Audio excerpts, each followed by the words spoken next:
All right, and hello everybody. Welcome back to another episode of WindRiders of Aria. As Lisa keeps dropping in and out, she's having issues with her internet, but that's okay. But we're just gonna keep moving forward, and she'll come and go as she needs to. So we're gonna go around and let everybody introduce themselves real quick.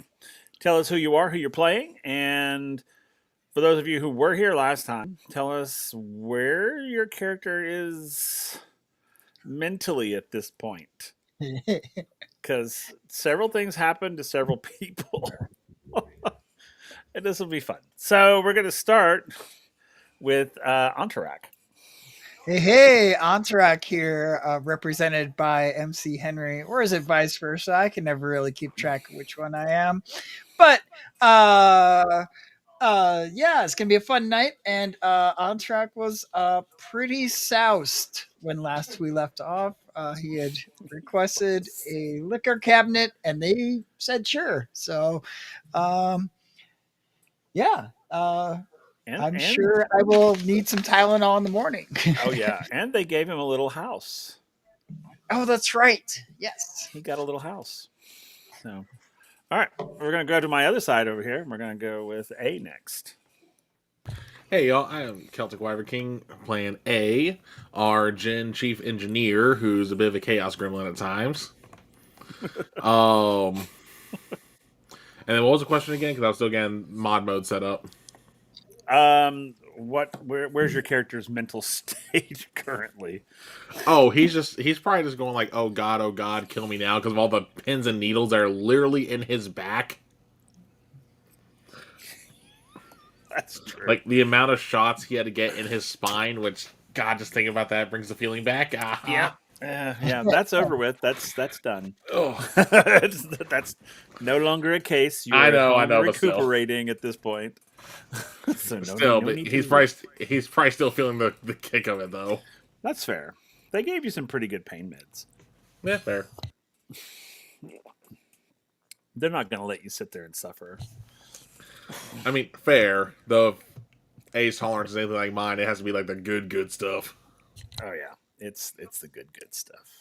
I think Doctor Vincentia down there. I think he prescribed something pretty heavy for you. So, but we'll get to him in a moment. So let's go down to Gath.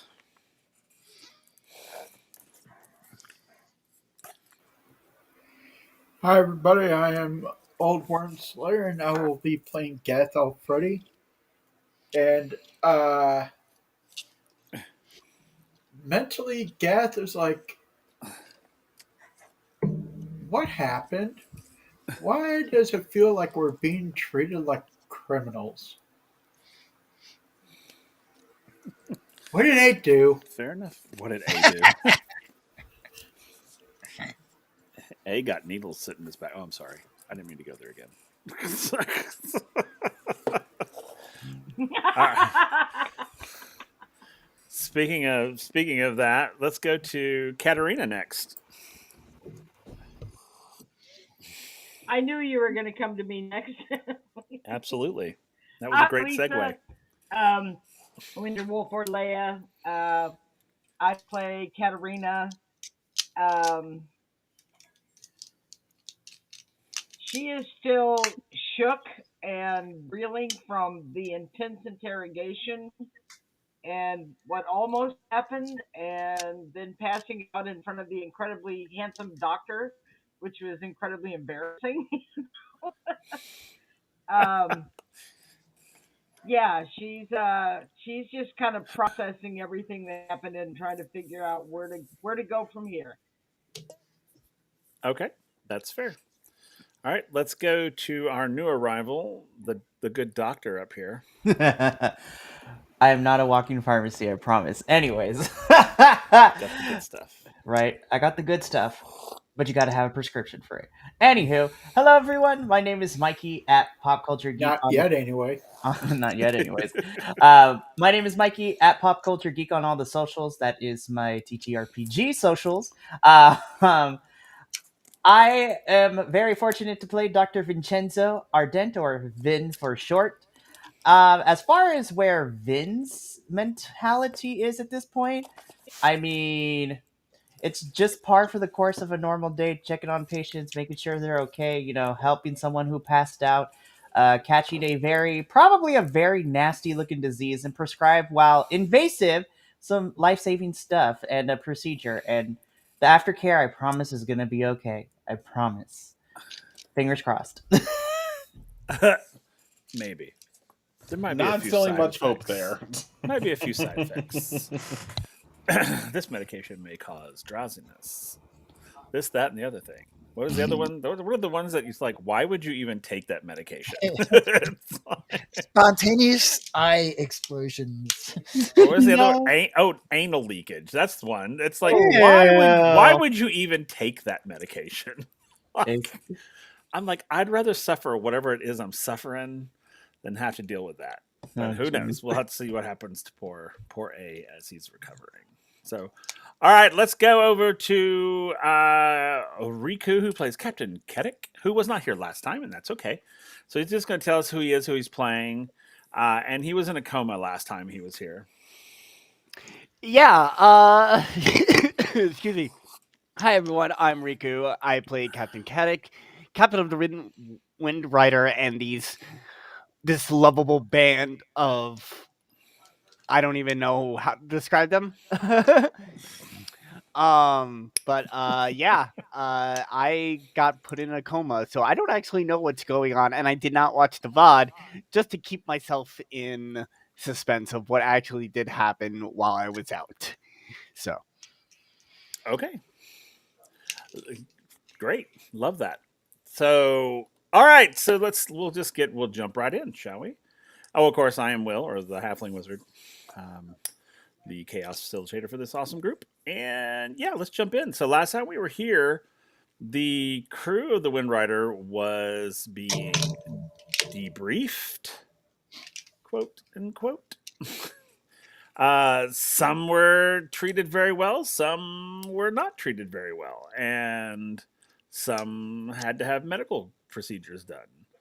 So it was sort of a cornucopia of things. However, we had Antarak, who basically they were like, "Tell us everything you know," and he's like, "Give me a pen and paper and a few hours, and I'll literally write down every single thing we did verbatim, every little detail." And it was just like notebooks full of stuff, which will take them forever to go through. He did get a drinks cart. Yes, they let him take it with him. Yes, he got saucy. They gave him a small house on base, along with everybody else. I mean, everybody else already has their sort of small little house that they stay in. But now Antarak has one himself. Let's see. A was being debriefed, which went well, relatively. Of course, the doctor did come through and do examinations on everyone, and everyone, for the most part, passed. A had contracted something. Then the doctor dealt with that. Katerina, however, kind of got the brunt of it all, as she was not necessarily debrief. It was not a debrief. It was a full-on interrogation. She was being questioned about her relationship with Captain Kedek. She was, for all intents and purposes, she was being accused of being a spy for East Haven, and was was about to be put in prison, possibly executed, because the Fossen laws are very, very specific about these types of things, until someone came along and got her off the hook, and made this person who was interrogating her go in and apologize, the whole 9 yards, that everything was fine, and then they were letting her go. The doctor came in. She was, they kept the rooms warm to break you down, and well, she passed out. Doctor helped her up, got her out. So everyone gets out and heads back to their They're sort of little bungalow type places. Now, over the time period that takes place is about 2 weeks that you guys have been released. And you, for the most part, oh, I'm going to have everybody, real quick before I get into the rest of the story, everybody except for Kadek, everybody roll me an intelligence roll.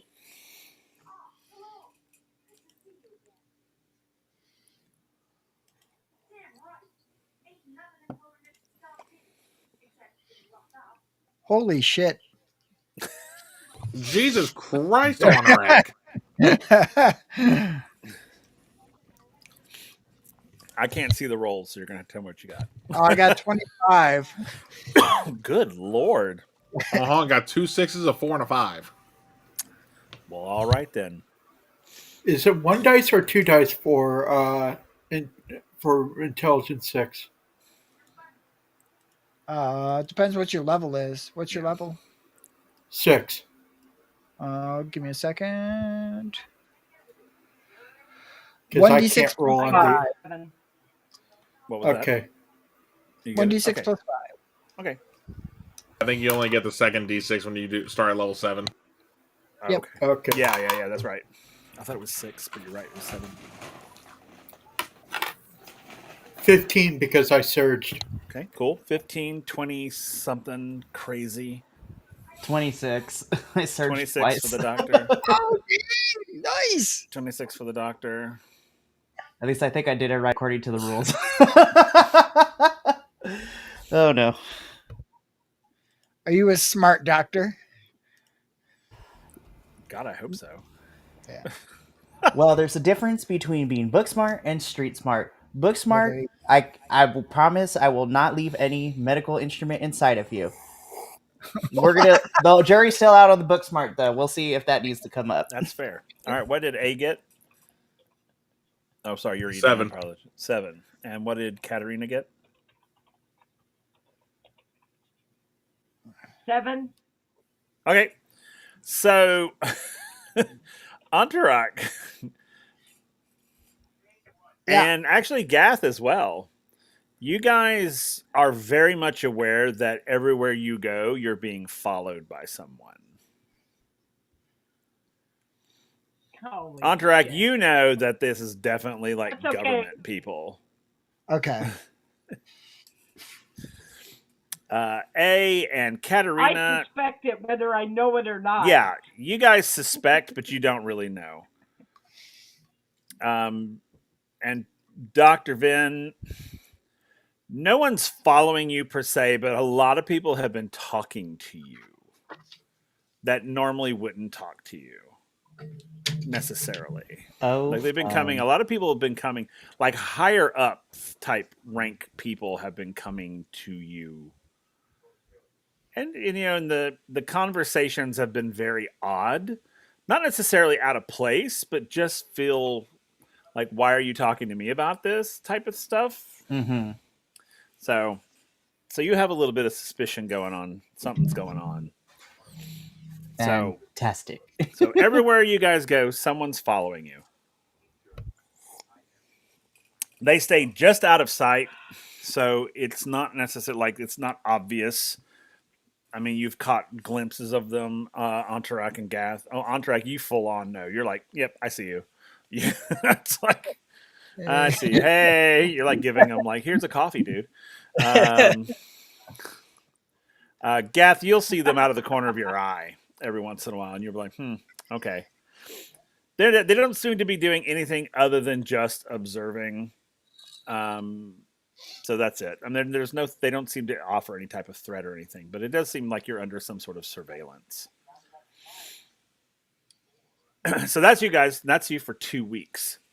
And I'm going to get back to everybody here in a minute. So y'all can think about what you've been doing for 2 weeks. Well, I'm going to go over to Captain Carrick. Carrick, when you came out, it took you about 2 weeks to come out of your coma. Once they removed you from your coma, you were immediately transported from Fawcett General Medical to a rehabilitation facility outside of the city. Sort of like into the hills, sort of peaceful and away from the hustle bustle. Here you would have gone. You would have gone under an aggressive rehabilitation because when you woke up from your coma, you were finding it very difficult to walk. You were very difficult to even feed yourself because the severed connection shocked your basically your nervous system, and so you were not necessarily paralyzed, but you were very close. Um, so they put you under a very aggressive rehabilitation. The big thing about it is eventually your body would heal for sure. You'd get stronger every day. They would give you meds and acupressures and things of that to kind of get your muscles working again and getting your nervous system back to its top to its peak. Um, I want you to roll me a memory check. Okay. Let's see here.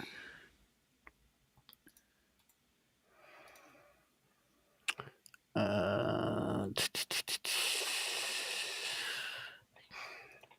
memory. All right. 6. Okay, so during your rehabilitation, you would have memory flashes. Your memory is fractured at this point. Mhm. You know who you are, you know where you are, but a lot of the past events are very fragmented. So you see a lot of fractured memories um, that you can't quite connect. Mhm. So think of it just like random images that have no through line. There's no context. It's just you see this thing, and it's like moments on the missions that, like even all the way back to when you went to the obsidian outpost, and you know Talia and all that stuff. Just sort Mhm. of flashes. The explosion in the Wind Rider that took your leg, and and it's you remember it but you don't. It's like so your memory is really kind of fractured at this point. And with your memory fractured, you're also having even though your body and as you come to the end of your rehabilitation, your body is in top peak condition. Physically, you are fantastic. Psychologically, you're not so much. Mhm. And it's not to the point where it is affecting your command abilities, but you do have moments. Okay. So and I'm going to let you as a character decide this, whether you are going to be forthcoming about these things or if you're going to keep them to yourself. Don't tell me. You think about it. You keep it to yourself. Okay. And, I'll private message you if I need to know something specific, but you do Okay. your thing. So Sounds good. the main doctor comes to you and he comes to your room. Um, and he knocks on the door and comes in and he goes, I see you're up. Good, good, good. It's good to see you being active. We've been watching you over the past few days. Your muscle strength, your physicality is top peak. Well done. Well done. Thank you. Just eager to get back to my team and get back out there. Oh, of Uh, course. yeah, it's after everything that's been happening and being separated from them for so long. I'd love to reunite with them soon. Oh, absolutely. That's understandable. I just have one more thing for you to do. Yes, of And he course. calls in Dr. Vin. And he says, I just need to do one more. We need to do one more physical checkup, and then you are basically free to go. we'll sign you out. We'll release you, and you can head back to. We'll transport you back to Fossa City, back to the base. Wonderful. Thank you. So the administrator leaves, and Dr. Vin walks in. Of course, Dr. Vin knocks and asks, "Is it all right if I can come in?" Yes, definitely. So, oh wait, I should probably give you. Okay, so as Vin walks in, so to give a brief rundown of Vin, he is, well, I mean, like all my other characters, he is very caramel complexion, fully Latino. He has very well kept black hair, kind of jet black hair, um, and typical lab coat, traditional medicine bag. um, he is, but as you can see, that underneath his coat is what looks to be some sort of satin or silk like wear. And he walks in with some aviator shades, like he just walked out of Paris Fashion Week, so to speak. Uh, oh yes, he is a pretty boy, and I am not afraid to say it. Oh my goodness. Um, but demeanor is very welcoming and very warm, and upon entering the room with your permission, takes off the shades and says, "My name is Dr. Vincenzo Ardent, but you can call me Dr. Vin for short. It's a pleasure to meet you." Sticks his hand out to shake your hand. A pleasure to meet you too, Doc. Name is Kadek, captain of the WindRider, and seem to be perpetually fitted for a hospital bed more often than not. I don't know whether that's necessarily a good thing or a bad thing, but you know what? You're in my hands now, so I will give you the best care possible. Appreciate it. Alrighty, let me see. Let me just. Hydrate, y'all. Oh, I just finished my water. Oh no. I'm gonna have to go get something in a little bit. Oh, hey. Anywho, I'm just gonna do a quick checkup. That's Rosie. I think that's Emma. Ooh, Lisa. I thought that might be, but I didn't. I thought, what if I'm wrong? I know. Hi, Emma. Fair. I hope it's you. It is. See, I thought so. It is. Yay! Sorry, it's one of my former Old theater students. friend. Yeah. listen. As a teacher and an educator, I totally understand because it happens more often than not. But yeah, I'm just gonna give you a quick once over, and then we'll get you on. See about getting you on out of here and getting you to the places that you need to be. Sounds good. Sweet. So Vin ends up doing just the traditional tests, stethoscope, all that good jazz, and then about 15-20 minutes later says, "Alrighty, well, according to my charts, I think you're pretty much good to go. Um, I do want to see if I could do a follow up with you. According to your charts, you did. Seems that you took some. What's the polite way of putting it? You got fucked up. So. You can say you. Yeah. The leg isn't really part of uh this incident, so to say. But yeah, I got pretty ruined on that last one. Well, if you would be okay with it, I would definitely like to schedule a follow up to maybe not necessarily the physical, but maybe we can work on some other stuff. Absolutely, I would appreciate that. No problem. Well, I mean, I will leave you to it. I will give you your privacy back. Hope to see you soon. and again shakes your hand and puts the shades on and proceeds to walk out of the room. Thank you. Definitely, for sure. Just gives a little nod and a smile and then walks out the room. All right. Very good. Cool. So when the doctor, when you walk out of the room, the administrator stops you in the hall, and he asks, he's like, "Doctor, can you give me your professional opinion on what you might think his psychological state might be?" I would be happy to give my thoughts, but why don't we take this conversation away from the patient's room, please? Ooh, okay. Do I hear that from outside?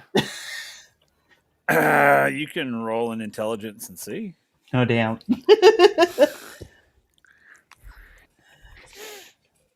All right. Because I'm just curious if he ends up having some sort of reaction to that. Oh, That's fair. no. That's fair. 17. Oh yeah, you hear it. On my For sure. So Kadek is kind of just like psychological.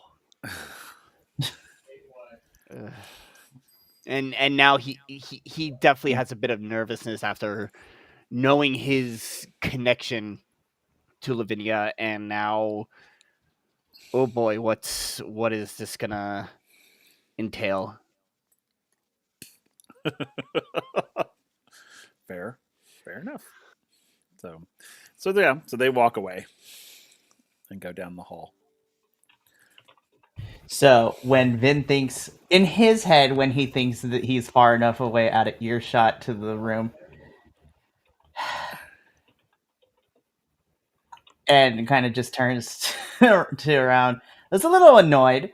I understand that there's lots of questions that need to be answered, but it would be in best interest to make sure conversations like these don't need to be an earshot of the patients. I mean, their physical recovery is important, but you also have to think about the emotional and the intellectual recovery as well, especially according to his charts, given everything that has happened. Yes, in my professional opinion, I think there might be some psychological things that we need to work through, but unless I can, actually get to work with him and to be able to kind of do observations and just conversations, then I can make, things better. I can get more insight into it. It would be best if you remember that. And again, this is full on being polite as he can be, but underneath you can probably tell that there's a little bit of don't do that again. As you are mouthing off to this administrator, he's looking at you and he's like, first of all, doctor, one, I outrank you. Two, this is my facility. And I appreciate your candor, but I will run my facility as I see fit. If you have a complaint, you are welcome to bring it up to the Fossum Medical Board, and they will deal with it. But I would advise you to keep it to that process. Duly noted. Just from one professional to Oh, another is all. Very nice. So you are excused, and you may leave the facilities now. Okay, well, you have my number. Should you need anything from me? Oh, snap. All right. As you leave the facility, there's a shuttle there that will take you back to the Fossa General Medical. Okay. And yeah. So all right. So you get on the bus out of there. Kedek, they'll come to you and they'll be like, "Well, you are free to go. Here are your things." They bring you all of the stuff that you came in with, and a nice, neat little plastic package type thing, sort of, air sucked out of it, so it's a nice rigid brick. Yeah, appreciate it. I'll get ready to leave then. Very good. There'll be a shuttle waiting for you when you're ready. Fantastic. Thank you. And then he'll start getting up, getting dressed, and getting ready to head out. Okay, cool. So you'll get dressed and ready, and when you walk out to the front to leave, there's paperwork for you to just sign off on, just general release forms. The nurse there, um, she'll help you to the shuttle, and she'll say, good luck, and we hope your healing journey is a short one. Um, and she Me gives you too. and then she's like, goodbye. It was nice, nice having you. We loved having you. You were very, she's very gushy. So, Yeah. I appreciate that, but and I say this in the nicest way possible. I hope I don't have to see you again too soon. Yes, we agree. We don't want you to come back. They're like, we don't really want you to come back. We're just, we were glad we could help, basically. And then they will load you onto a shuttle and off you go. Fantastic. The ride back to Fossa City is a beautiful one. The countryside. You didn't get to see this because you were in a coma when you were out there, or you were kind of in and out of it on your way out. But as you're driving, the countryside is gorgeous. It's beautiful. Lots of valleys and fields and mountains in the distance and waterfalls and all this just gorgeous, animals roaming. And as you travel for about an hour and a half, 2 hours, eventually you'll come over a rise and you'll see the spires of Fossa City in the distance. As it pulls you back into Fossa City, it takes you straight to the Fossan military headquarters. Like, you don't even get to go home first. As you're great. being called into the boss's office. Never ends, does it? Never ends. Yeah, I've been getting organized. I have all of my stuff in a folder now. It's really nice. Oh damn! You know it's serious. I do still have sticky notes. You can't really see it because of the thing, but I do have some organization happening. Oh, it's serious when the folder comes out. It is. I've got to pull up some names Oh no! of people that you're going to be talking to. Escándalo. Yeah. So they take you to Fossan military headquarters. They drop you off at the front. You're met by a couple of sort of agents, military agents at the door, and they go, "Oh, Captain Kedrick, if you'll come with us, please." Sure, yeah. Okay. And they'll walk you into the building, and they'll take you sort of down. They'll hit to an elevator, and they'll take you down several floors underground. Okay. The doors will open, and there'll be a long, sort of sterile hallway. So you can kind of walk into a lobby, and there's a receptionist there, and she sees you, and she just waves you through, and she'll go, "Oh, he's expecting you." As they escort you down this hallway through a couple of this, you come up to these beautifully hand-carved wooden double doors. Thick, heavy, beautiful sort of brass knobbing and hinge work. They knock on the door. You hear, "Come in." Door opens, and they let you go in. And when you go in, they close the door behind you. And you stand in the office, and you hear from behind the desk, you hear a voice to say, "Come in, Captain. Have a seat, please." Certainly. Quite the facility. Yes, as you find yourself in Commander Varnick's office, who is head of the Fossan military. And he says, and he sort of stands up. He goes, "Would you like a drink?" As he's making himself a cocktail, basically a whiskey on the rocks. But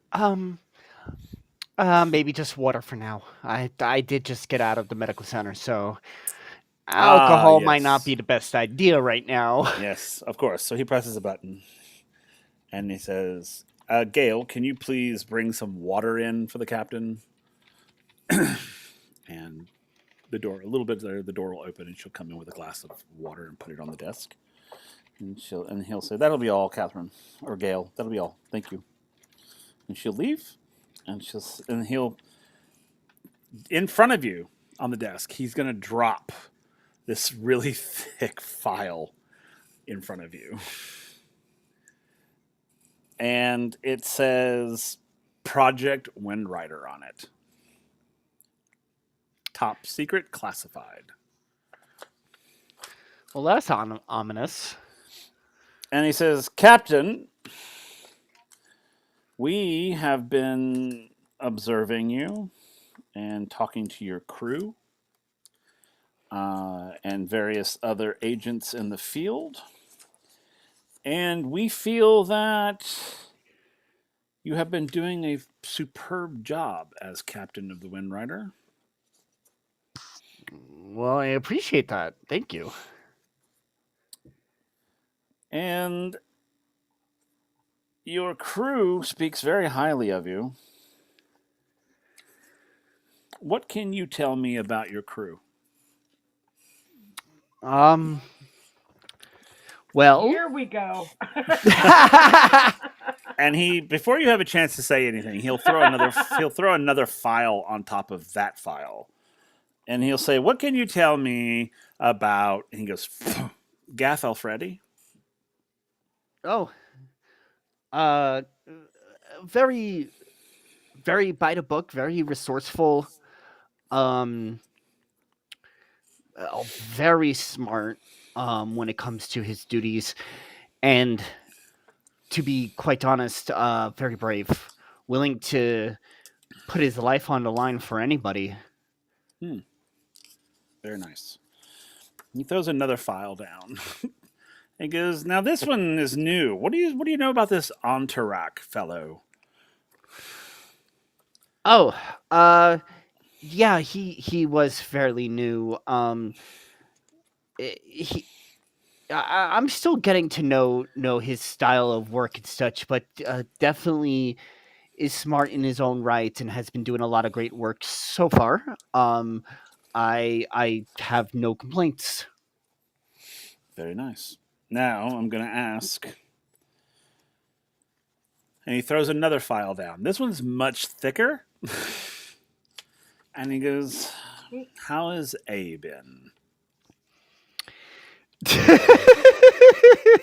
And when I say thicker, I mean, like, we're talking about, Gath's folder's like this. His is like this.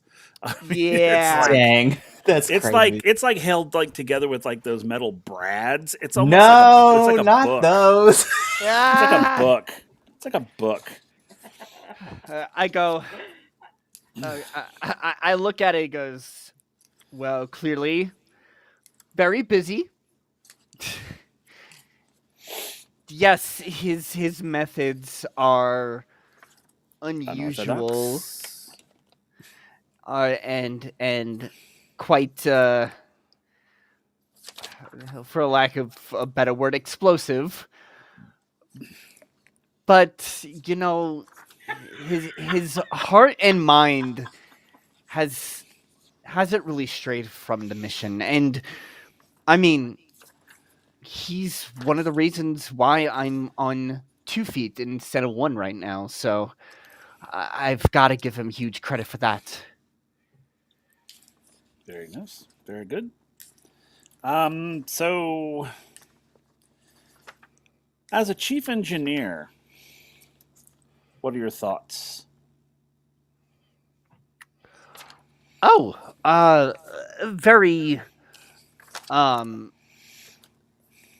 I think he's been doing his job quite well.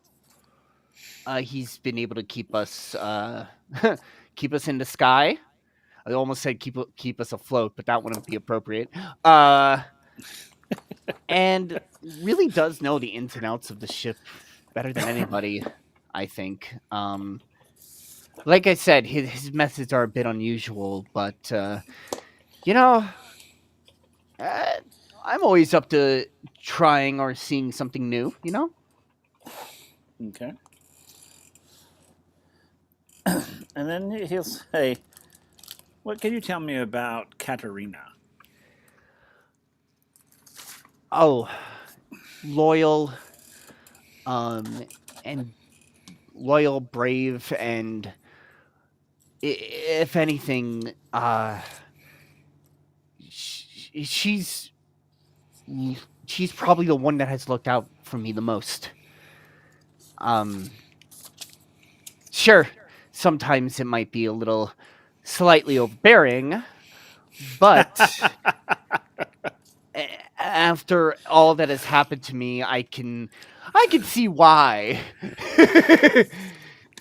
um, but yeah, no, very knowledgeable, like everybody else, and um, honestly, is looking out for the best for not just myself but the entire team always. Very well. Okay. So, would you like to explain to me what this connection you had with what was there? He looks through a file. This Lavinia. I'm told that you had some sort of psychic connection to this woman.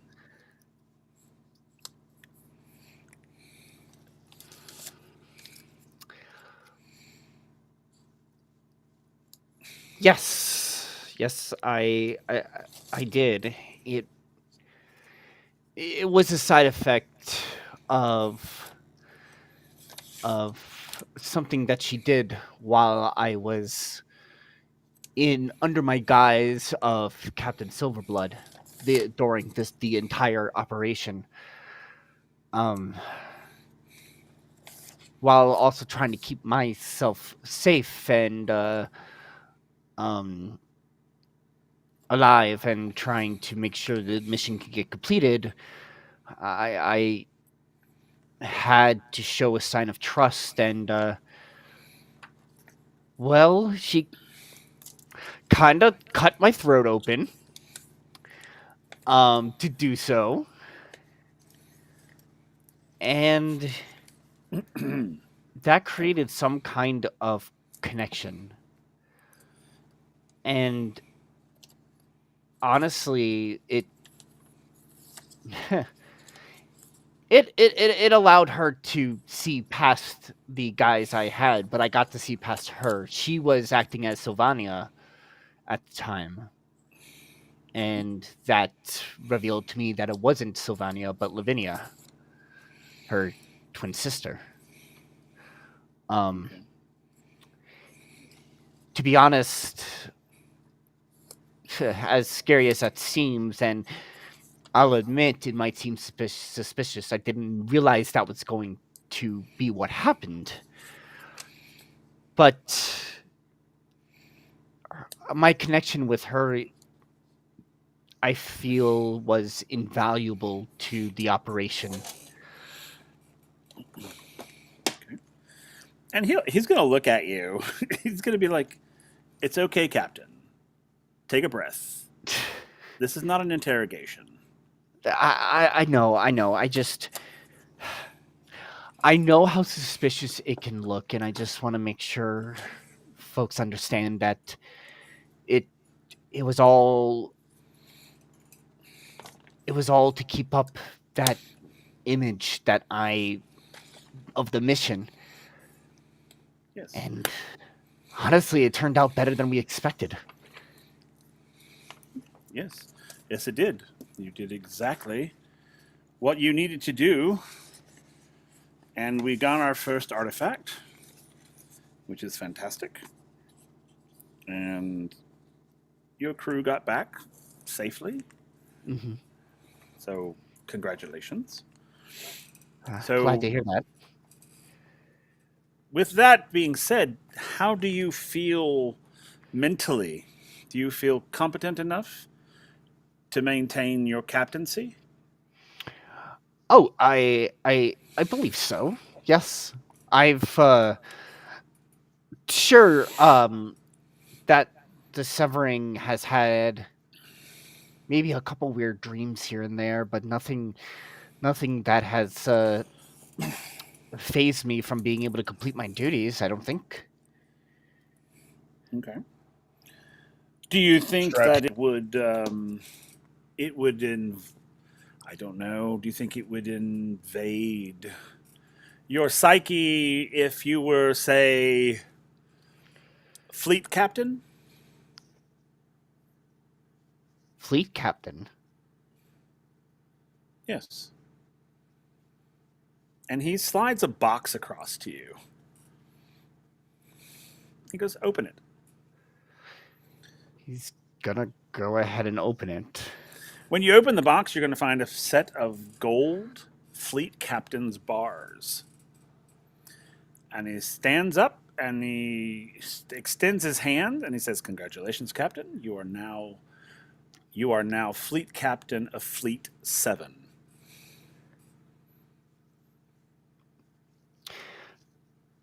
Wasn't well,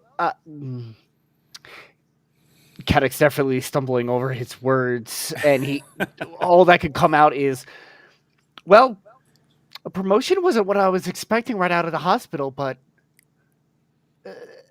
thank you, sir.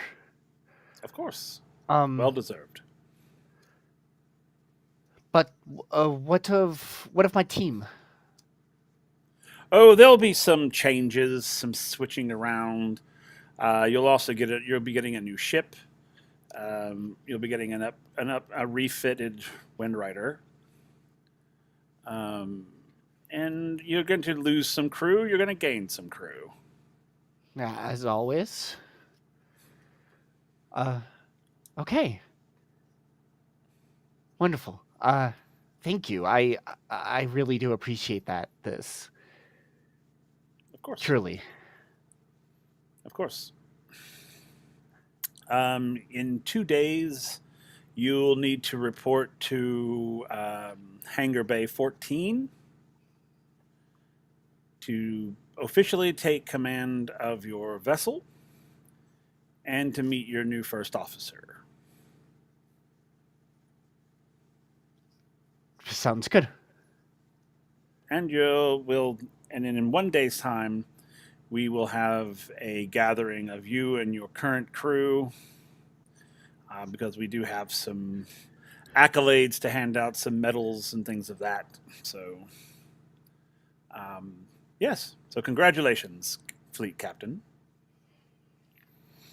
Caddick will salute back and say, "Thank you, sir. I won't let you down." I'm sure you won't. Right. You are dismissed, Captain. Go home and get some rest. Will do. And Okay. he's gonna turn to go out, holding these gold bars in his hand of just pure just amazement at what just happened. All right, We have and then a stretch, everybody. Okay, and you will get your. Ooh, they'll get you into a shuttle and take you back to your home or your dwelling. When you get there, when you open the door to go in, you will see all kinds of stuff there: paperwork, files, on crew and the new ship. There'll be schematics, things of that nature. All right, so I'm gonna let you do that. So now we're gonna go back in time a little bit and go to the crew, who has just been released from the debrief and have gone back to their quarters. They will take you home in an ambulance, and you'll have a live-in nurse with you for a couple of days, just so that she makes sure that you don't injure yourself. I mean, you're able to get up and walk around the minute you wake up. I mean, it's not like you're debilitated, like you're not bedridden. She's just there to make sure that if you do fall, that she's there to help you. But yeah. Everyone else, you walk into your homes, and all of your gear is there. Everything that you had on the WindRider is they have pulled it out and put it in your domicile. Um, yeah. So, eeny, meeny, miny, mo. Let's go with. Actually, let's go with Antarak first. This is all new to him. He's got a new house and all kinds of fun stuff. Yeah, sure. He's checking stuff out. Okay. So when you walk into your new home, you walk in through the front door. There's a little hallway. To your left is like a living room area. To your right is like an office. The kitchen is in the back left, and then you have a bedroom and a bathroom back right. Okay. I mean, it's very, very simple, but it's really nice. I mean, it's well decorated. It's furnished. There's food in the fridge. I mean, it's like well stocked. So, what do you do? And you have 2 weeks. I think the first thing he's going to do, and we don't necessarily have to narrate all of that, No, that's is okay. going to create a Dagwood esque sandwich to enjoy. We're going to see, I don't know if they have television or books or what, but whatever is the, Books. yes, Lots he of will, books. he will be perusing the bookshelf for something interesting and maybe like a low reading level because he kind of just wants to spend a couple days uh not having to do things. Fair So enough. he's going to enjoy the victuals, read a good book, probably fall asleep, in the middle of the Oh, bathtub or something you also like have a that. fireplace. They Oh, have there we go. fireplaces as well. Yeah. Sorry, I meant to tell you So, that. no, that's okay. Okay, cool. But yeah, So, are you going at to do least, that for at two least a weeks? couple, maybe not a couple of weeks, at least a couple of days. There's a good couple of days where he's Everyone's like, "Where's Antarak?" He's like, "I've been in my house for 2 weeks. I've read every book twice." I don't know about that, but yeah, at least to start, it's nice to Okay, have a second to absolutely. chill. Yeah. So, after a couple of days of you just chilling and I've reading been like drunk low for level, 14 days straight. yeah. As you're sort of like reading low level, like elementary level books, just for the pictures or whatever.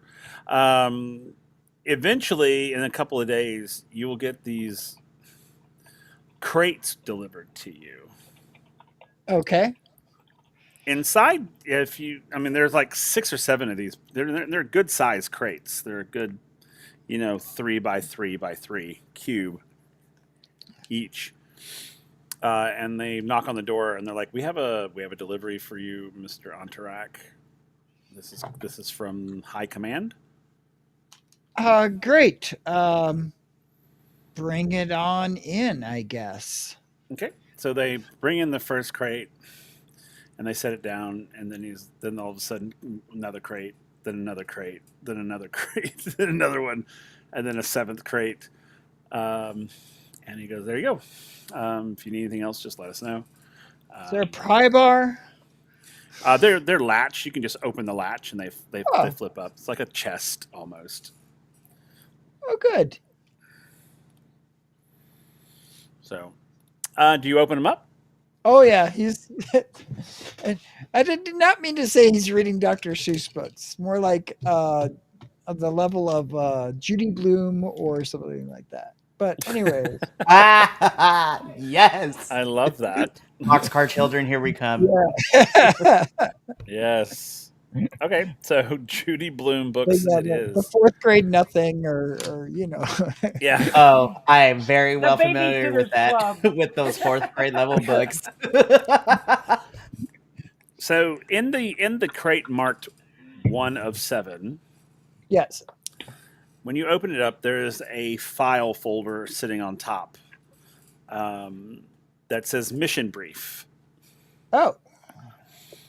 Okay.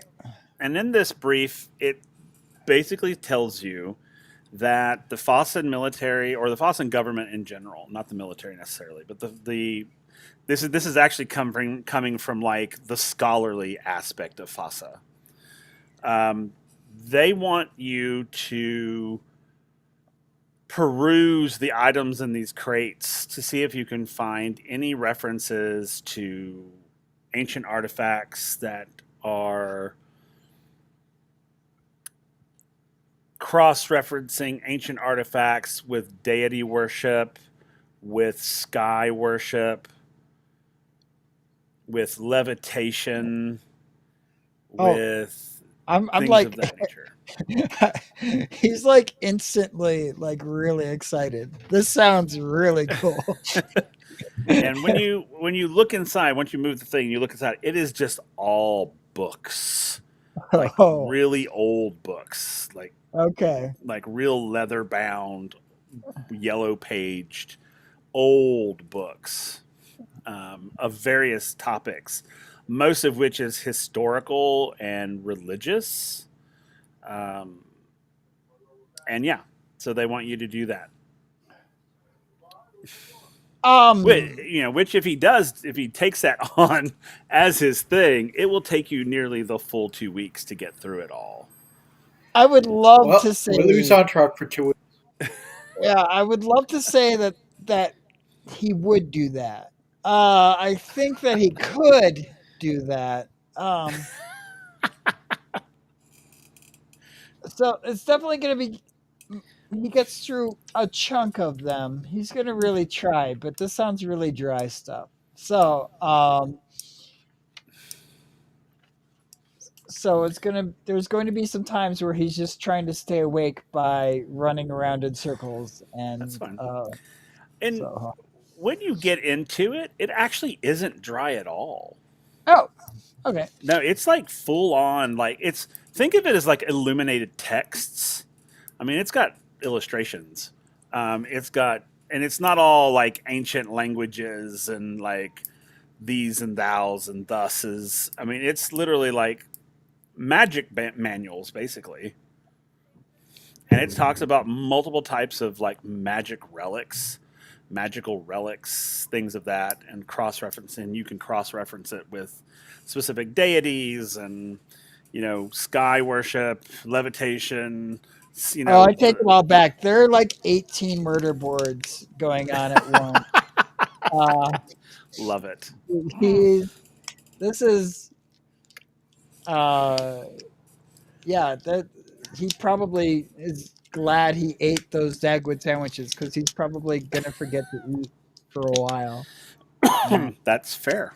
Yeah, I So think. I'm going to have you roll a clerical check. Hey, I got that. Not great, but I got it. Ah, it's raining in Baltimore. Oh, hey. Let's hope it's not raining men. 6. 6? Yeah. Okay, so as you're sort of murder boarding these books, Aha. you do start to see a pattern evolving. Okay. And we won't get into the specifics of it quite yet, but you Okay. are starting to see a pattern that is definitely not coincidental or random. It is very much a pattern that can that can be followed point to point. Cool. Okay. All right. Cool. So let's go. We're going to go to A next. If he's there. A, are you there? If not, that's okay. I don't believe he is. It He's looks like that's his away chair. from keyboard. Okay, that's fair. So let's go to Gath then. Gath, you've come back to your quarters, and you now have 2 weeks. What do you do in those 2 weeks? I'm making sure to stay on top of what training I got, Okay.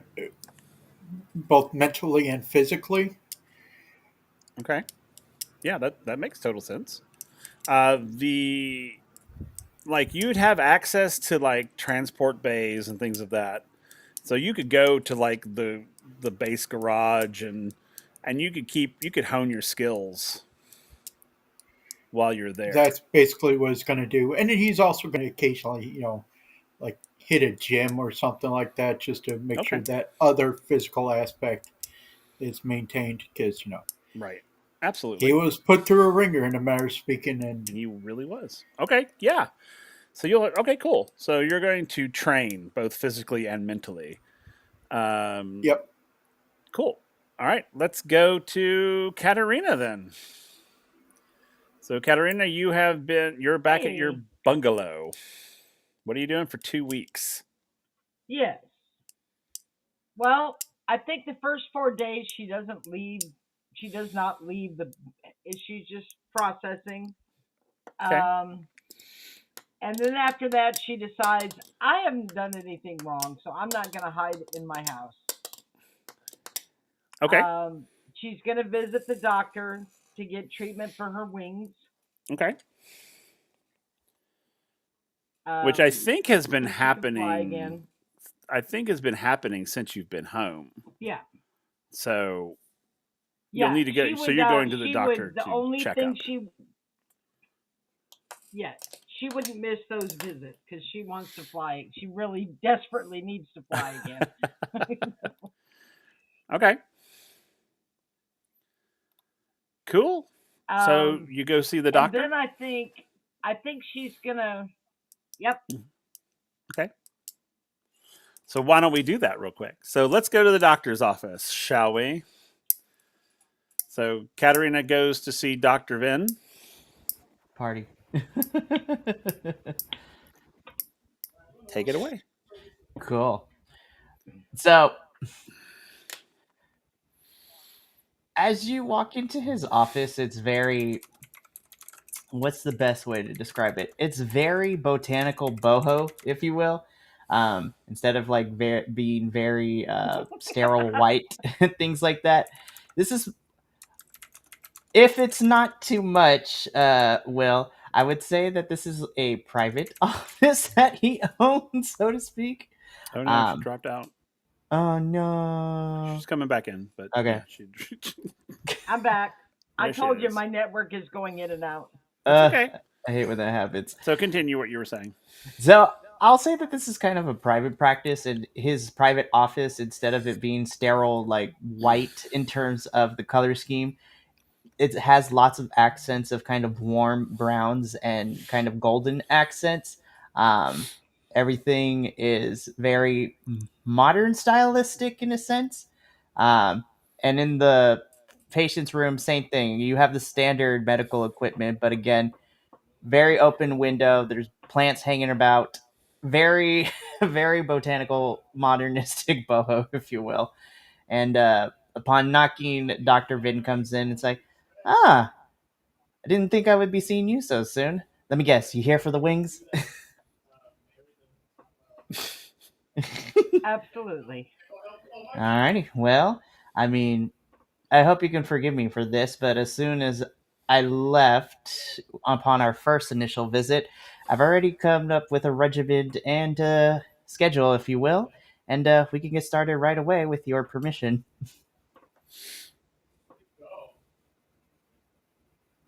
Please, yes. Alrighty. So I do hate to do this, but of course, if with anything, I am going to need you to sign off some things.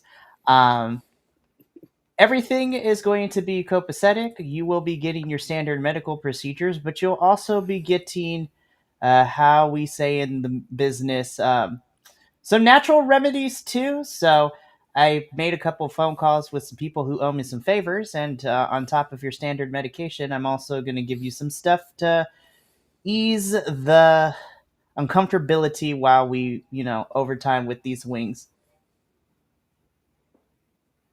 All natural, all holistic, nothing too crazy. Uh, um, I trust you. Well, I appreciate that. And again, if at any point you react to something or you're not comfortable with it, then we can always figure out other alternatives. Your comfort in your journey to healing is the most important thing to me. So,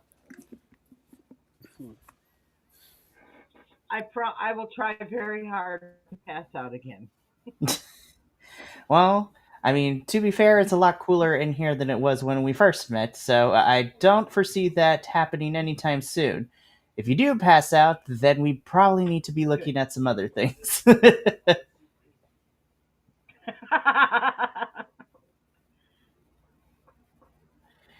So, Tell me what I need to do. well, so what's going to happen is over the next, well, technically over the next couple of weeks, uh, just regular checkups, and then also some topical. I'll examine your wings and figure out the extent of the damage, and then possibly, depending on that, which actually we'll do today, I will take a look at your wings and give over an analysis, do some labs, do a little bit of research, and then come up with a game plan for you. And then get more specifics. I know the general idea, but every patient is different, so I'm going to need to figure out what works best for you. And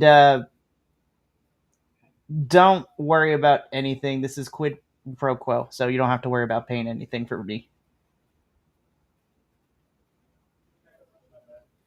So when can I fly again? Well, let me do my labs first and do, my observations, my thorough throughs, and then I can, if you're willing, if you could come back in about 2 days, I can give you my prognosis, and then we'll go from there. Is that okay? Absolutely. Alrighty. Well, gets the stethoscope, breathes on it. It's like, all right, let's do our initial, patient check-in and do some labs real quick. And then over the next 25-30 minutes or so, you get the general check-in, the patient agreements, all that good stuff. And then after that, about 15 more minutes to get specifics, collecting samples, sending it off to labs, things like that. And then about after, all that in total being 45 minutes, it's like, well, I think I have pretty much gotten everything I need. Again, I will be spending the next 2 days running some tests, running the labs, and then when you come back in 2 days, we can give you a game plan. I'll be here. Thank you. No problem.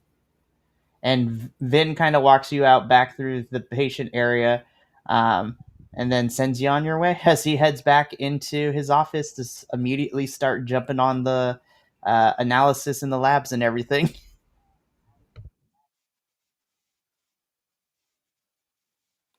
Okie dokie. Good. All right. So then what do you do, Katerina, after you see the doctor?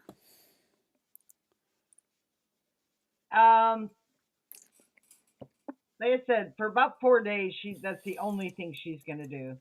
Right. Okay. Then she's gonna like venture out more, and she really wants to find some other Perrys to talk to because she knows nothing about the whole Perry culture, Okay. being raised outside of all that. So she just wants to make some new friends. Okay. Well, you'll be able to find other Perrys in the city and Yeah. find out all about where you come from. Um, most of the Perfect. Perrys that you find will be sort of in the fashion district, or not fashion. Well, it's called the fashion district, but it's not just fashion. It's like the arts district, really. But they call it the fashion district. Okay. Most of the Perrys in the city are into like fine arts, painting, sculpting, things of that nature. They kind of have their own little community almost. Like Something I know absolutely nothing about. That's awesome. right. Yeah, so it'd be like going to like Little Italy in New Zero York. context. Right. Yeah. Yeah. So that's where you'll find that they have their own sort of little district It's very nice. It's very Okay. It's very uptown. It's very chic. It's very there's like furniture stores and fabric stores, clothing stores. There's some bougie bakeries. There's um, art galleries, Yuppie. museums. That sort of thing. Okay. But you'll find plenty of them. There's a good population of them, actually. Okay. Well, good. Hopefully, I can make a connection with a few and explain my background and find out a little bit about where, if I didn't come from there, at least my parents did, probably. Probably so. So when you go and talk to these other Perrys, they're very shocked that you don't have any sort of artistic ability, and that you're like military. They're very shocked by that. Not in a bad way. They're just sort of like, oh, okay. Well, we've never Maybe met. I have hidden talents I don't know about. It's very possible.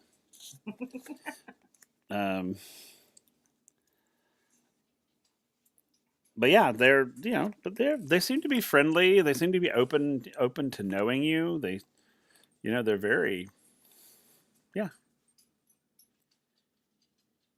Good. Well, I will find me a little bougie coffee shop, which I know they probably have, or something like that, Well, yes, they do. and I will spend a good portion of my days there. Cool. You will I'm not find really talking Uh-huh. to the rest of the. Okay, I No, said go I'm ahead. not really talking to the rest of the crew much because I don't know. I don't know what they know about what happened, so I'm just sort of. Well, none of you actually have any contact with each other at this point. Okay, good. Yeah, so it's All right, you yeah. would not have seen each I'll other at this spend my time. Okay. So I'll spend my time between doctor visits and the coffee shop and Okay. back And in the my little yes, abode. the coffee shop or the patisserie that you find is Phoenix Pastries and Percolations. I love Uh, it. Yep, and it's a I very gotta write that it's a down. bougie coffee boutique. So, all right, cool. So let's go to A. So A, you there? Yeah, I'm here. Okay, cool. I just want to make sure I wasn't talking to myself. You're good. Which I'll do, but anyway. So yeah, so you're home. You've recovered. You're the days have passed. You're in a good place. The nurse is like, oh yeah, you're great. I'm just going to give you doctor release, and on the fourth day, which is your first official day after release, you're visited by some folks. Oh Lord. No, not oh Lord. Like, all right, bring it on. Nah. Not for A. So you get a knock at the door. Sorry, Okay. I'm looking for my name real quick. You're good. So you get a knock at the door. When you open the door, there are three individuals standing in your doorway, Yeah. and the one gentleman steps forward and he says, "Lieutenant Commander A, good to see you up and about. I was like, I hope your recovery has been going well." about as well as it can be for getting so many shots in the spine. Now, what is it? That's fair. May we come in? As long as it ain't gonna be long. No, won't be long at all. So they'll come in. The one guy he'll introduce himself as Journeyman Curmudgeony. Gareth. He'll introduce himself as Journeyman Gareth Locks, and he is coming to you, and he'll say, "We are in need of your assistance and your expertise. Okay. We have been given the go-ahead to recommission you early, because the WindRider refit needs your hands on her engines, basically." I mean, not surprised considering I did with the help of. Sweet. Ooh, excuse me. Oh my god, I forgot Goose's character's name already. Soot. Soot. So, Yeah. Yeah. I was say, not surprised considering me and Soot made sure it didn't blow up in the first fucking place. Yes, that's why we need you. We would like for you to take over the project. Alright, well, what's the refit anyway? I wasn't really informed on it. If and they'll leave you all of the information, and they'll just say if you can report to Hangar Bay 7 Alright. in the morning, we can get you oriented with everything. Alright, when you say leave information, like, how many, like, manuals is this essentially? Several, and they're huge, thick manuals. So, Yeah, like, there's only three of them. There's three of them. One of them is the electrics. One of them is the fuel source. The other one is the physical engine manuals. okay. Oh, there's not enough coffee in the world for this. It's like, fine. And he'll just wave them off. So, thank you, sir. And they'll leave. And he is going to grab whatever the highest form of caffeine is in FASA and stockpile on it. Yeah, it is a form of coffee that is extremely powerful. It's like they only drink little bits of it at a time. Oh, so it's like a super espresso, essentially. Yeah. Okay. Chameleon cold brew, in matter of speaking. It's made of tannic root. Does A see that on the packaging? Does he read what the ingredients are? That's the question. I don't think he's gonna. Honestly, I don't think he would look at the ingredient list in detail. He just look to be like, okay, how much caffeine is in here? Like, is it 500 milligrams, like 1,000? Shit ton. Yeah, There's because even I'm saying like that's like the only thing he looks at the nutritional bar Yeah. is the caffeine count. Yeah, and right below that, there is a sort of Surgeon General's warning. It's like, to be careful how much you drink. I just look at it. oh, here we go. So I look at it, and Uh-huh. then after I pay for it, I'm then going to rip off the general warning. Fair enough. All right, cool. Bet. Let's go. I love it.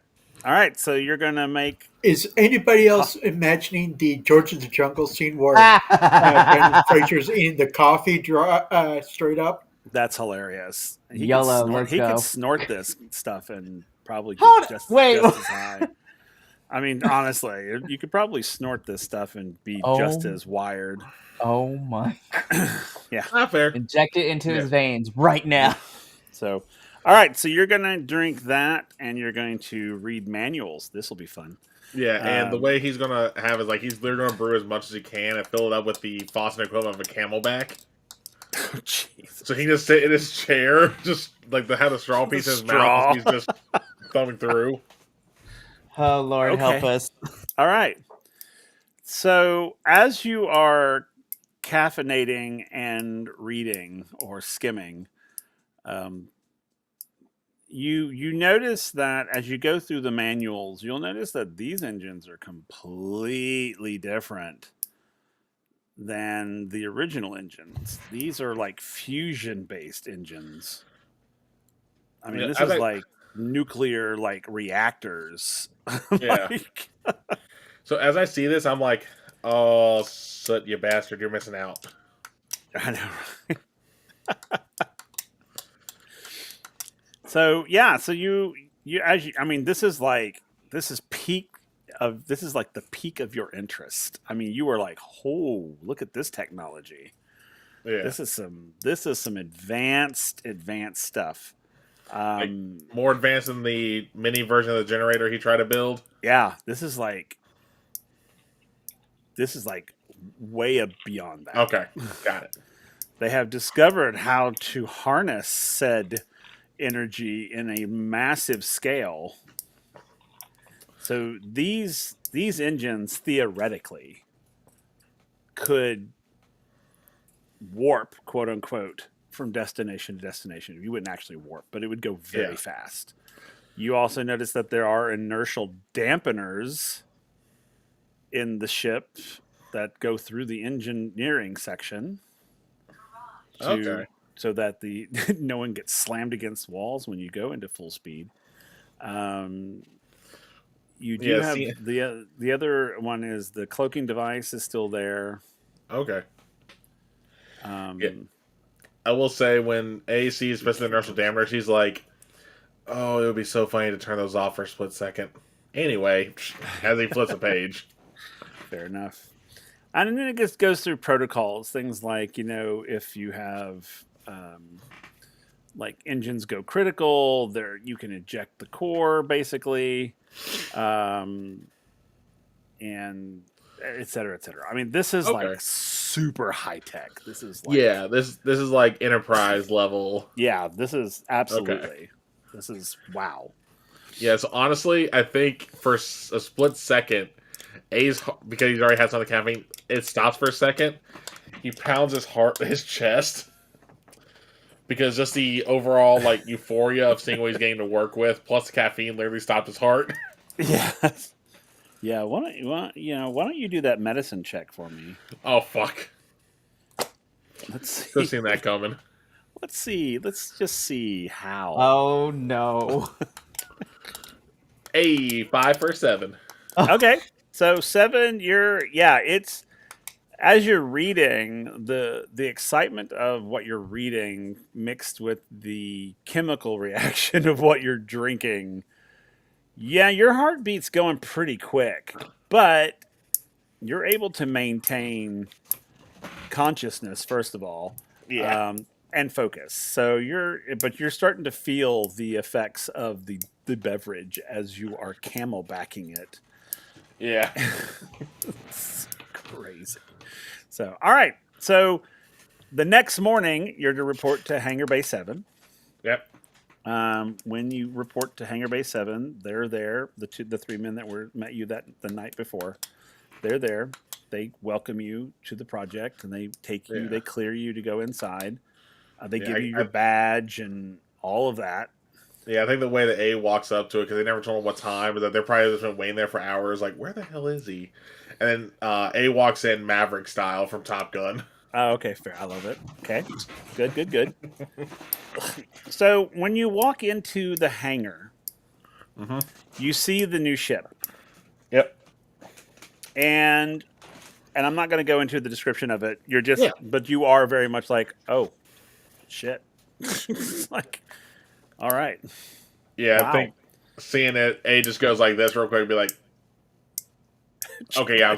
Am I alive? Did the coffee, is it affecting me still? Am I dreaming? Is this a coffee dream? But no, so they take you on board. They take you to the engine room. And then I will tell you, I'll do this for you. The engine room is twice the size of what the old WindRiders was, and it has 6 engines in it, 6 main engines, generators. 4 of them, 5 of them are dedicated to the engines. 1 of them is dedicated to the ship itself, for general power.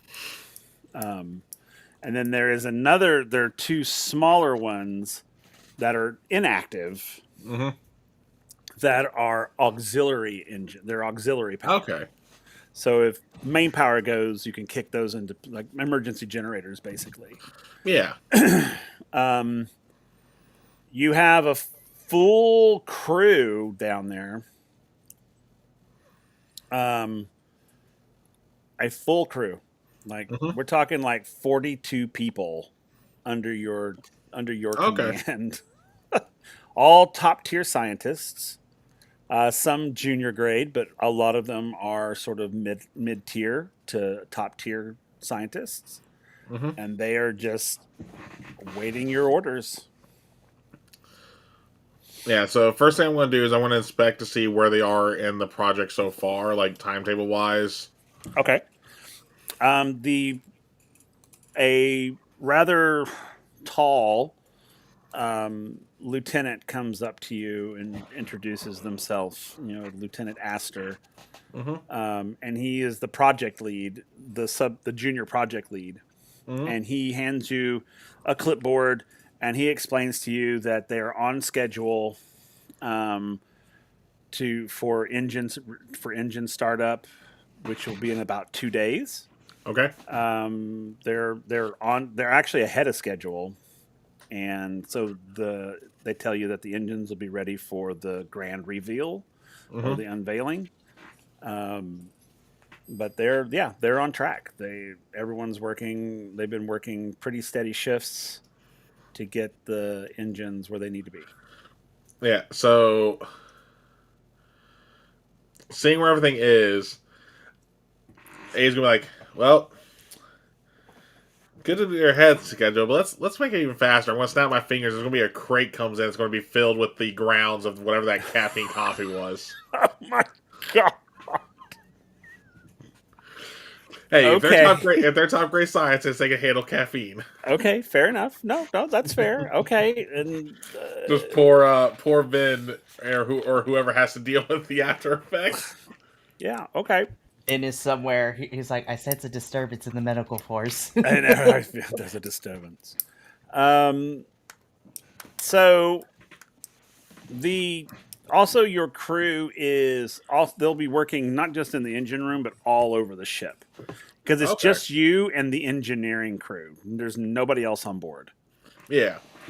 and so there you have direct communication with like the bridge. You have folks on the bridge, folks in every aspect, every place, medical bays, armory, transport bays, everywhere, working on making sure all of the power conduits are up to speed and safe, and that Okay. the ship is ready to go in 2 days. Okay.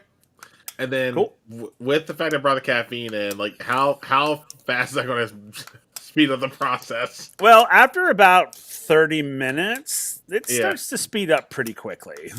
they're they're working pretty fast at this point, and pretty accurately too. It hasn't really Yeah. affected them too bad. Like Oh yeah, in I'm gonna let them get to the accuracy. point where they start like losing like I higher put this cognitive over ability. here. I think this one goes over here. No, yeah, they're working faster than they were. Well, I say faster than they're working very quickly, Yeah. pretty efficiently too. So, Okay. all right, so I'm gonna leave you there, and let's go to Doctor Venn real quick. So, Doctor Venn, you're called to the hospital Okay. by the hospital administrator. Oh no. Um, it's never good when you get called in by the administrator. Guys, I'm going to the principal's office. Even as an adult, it's never fun. No, it is not. So you go to the administrator's office, and he says, come in, doctor." Vin just walks in, takes a seat. And he goes into basically he tells you that you are being reassigned. You're being removed from the hospital, Mm-hmm. and you're being reassigned to the military full time. Cool. And you'll get your and he slides across your orders basically. This comes Vin from the reads it main over. government, and it basically just it's like it's like a commendation, and you get an official rank and all of that. I mean, it's like a full on like It's a pretty sweet gig, actually. It's like Sweet. so you have a rank of lieutenant commander. You are chief medical officer of the WindRider refit, and you'll report to duty in 2 days. I better go pack something comfortable then. And he says very much like congratulations. I mean, this is to him, it's a very positive thing. He's very much like congratulations. This is huge. No, and I think Vin is also quietly excited as well too. Um, I think where Vin is coming from too is that oh okay, well it looks like it's back to the skies for me. It's not his first rodeo being quote unquote combat doctor, if you will, so to Right. speak. And he's just like, alrighty then, well, time to dust off the combat medic skills. And he says, "Wow, what an honor it is to be selected to be chief medical officer of the flagship." That it is, I have to say. In my 20 plus years of being a doctor, um, this should be quite the adventure. Definitely going to have some fun stories when I get back. Indeed, indeed. Well, doctor, good luck, and Godspeed. Likewise. Okay, and then you can go back to your practice and start sort of finding a good place to either pause your practice or do whatever you're going to do with it. Yeah, I think Vin is working with his nursing staff and like everyone there. Be like, all right, I don't know how long I'm going to be gone, but I've made some phone calls. I have some people who are going to rotate in ever so often. These people owe me favors, so we will Well, make people owe you sure that favors. this practice keeps going even in my absence. Okay, and they're all like, "Oh yes, doctor, of course, doctor." But, Oh, but, don't worry, but. you still have 2 days. You still I have two know. days. I think Vin will also I'm let the. joking. I think Vin I'm will also. joking. It's okay. I think Vin also will have the staff start notifying patients about this without giving too much detail, but saying, "Hey, I'm gonna be. Doctor Vin is going to be out for an disclosed amount of time. However, he's referring you to doctors and other specialists that he trusts and he vouches for, so patients don't start to freak." Fair enough. So we'll go ahead and let's have you have another session with Katerina. Cool. So let's do that real quick. So you Okay. come back for your follow up. Yep. Okay. So, after multiple tests and ruling out some things and then also coming up with a course of action, I believe that given with, let's say, a week or two, I think you can actually be cleared to fly. However, I would caution not to overexert yourself because you might cause a roadblock in your healing process, and we want to make sure that things are healing at the way that they're supposed to. But yeah, I think that you can be cleared to fly within the next week or two, depending on how fast recovery is. Okay. Are there exercises I should be doing? Yes, and then Vin kind of just gives you a list of like normal exercises and then specialty ones for the wings, but they're more so kind of like general exercises as to get the motion and everything moving, but not to overexert yourself. So very low aerobic and anaerobic, if you will. Okay. I will try not to overdo, I promise. Please see it that you will. I would hate to have you come back and we have to start all over again.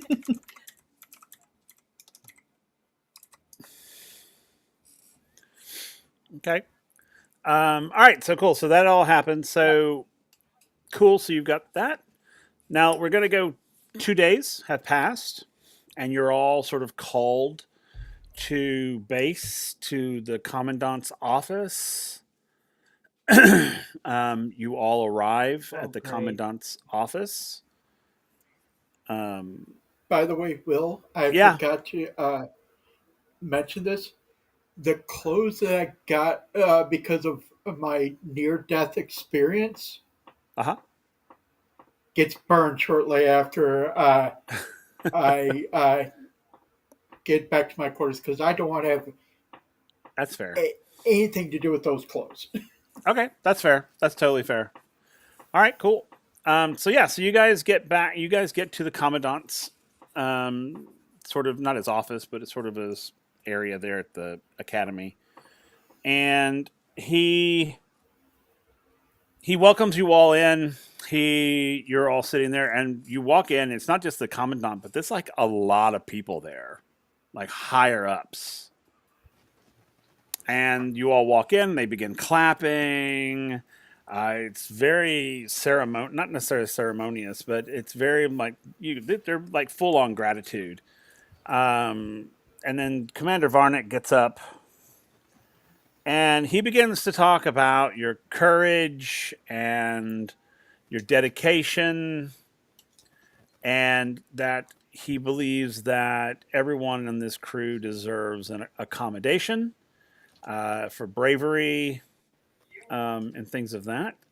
He will also give you a level up.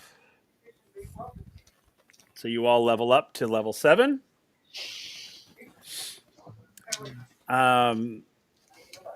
You will also get. Let me look because I can't remember what it was. Darn it. I wrote it down. Let me find it. How many points you get? Where did I write that down? Ooh, I hate when I write things down and forget where I wrote it down at. So, as I'm looking that up, he continues to go through and talk about your dedication and how you maintained everything during your mission. You used common sense and you were wise in how you dealt with things, and you dealt a major blow to the pirate, basically the pirate community, which they were very excited about, because the pirate community was really kind of kicking everyone's butts. And then he goes into sort of. He talks about the WindRider and he talks about crew being reassigned.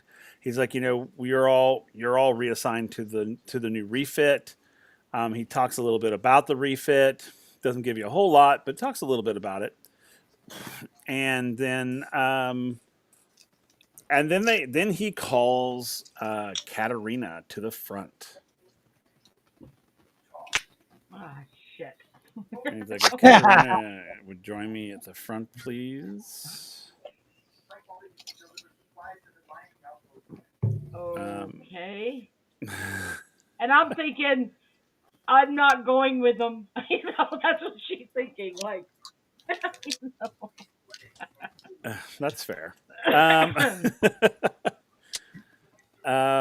So, here it is. You guys get 5 attribute points, or 5, to get your HP up. Experience points. Sorry. So when you walk up to the front,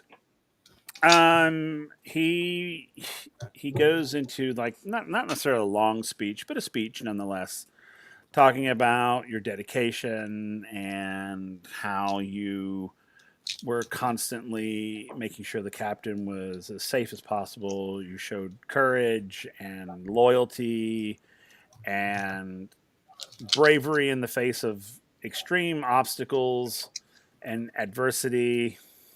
And based on multiple recommendations, we are promoting you to full commander. And you're being reassigned to first officer of the new WindRider refit.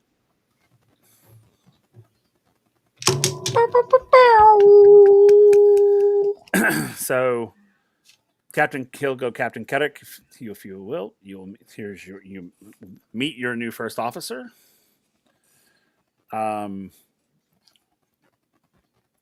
They will also go into Antarak. He'll say that you're basically joining as a chief researcher.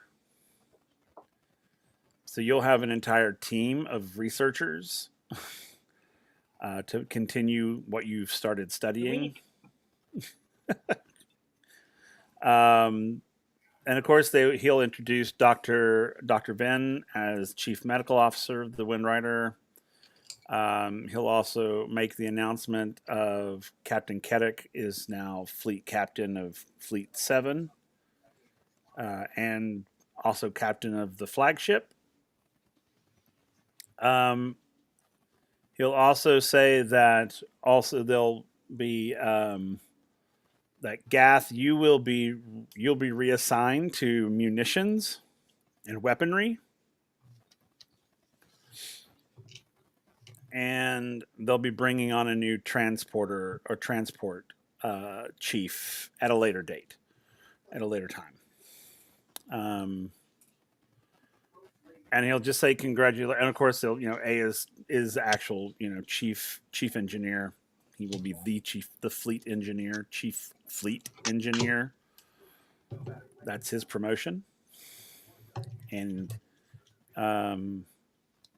yeah, so he'll say congratulations to everyone, and then he will unveil the new Windrider, and he'll say, "Ladies and gentlemen, if you will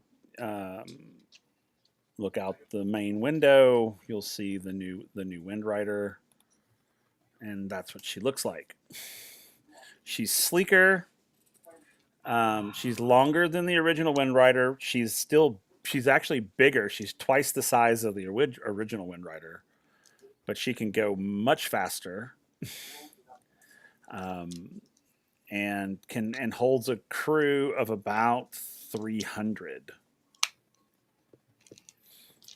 And you'll get your bridge assignments. The officers that'll be at the bridge. You'll get those at a later date, but and they basically say that you are now you were basically reassigned to the new Windrider. You may take your stations as of today. You're welcome to go on board, see where you're at. They'll say all of your personal items have been brought aboard and put in your quarters. And you can go and check out your new stations. So yeah. Yay. And then that's it. And then it's basically, have refreshments. And then Snacks in the back. Snacks are in the back. Snacks and punch and all that jazz. So yeah. So you guys have you've leveled up. You're leveled up.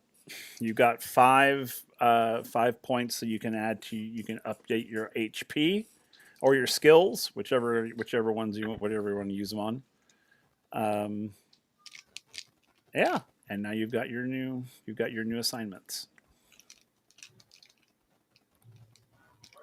So yeah, so where's everyone thinking at this point?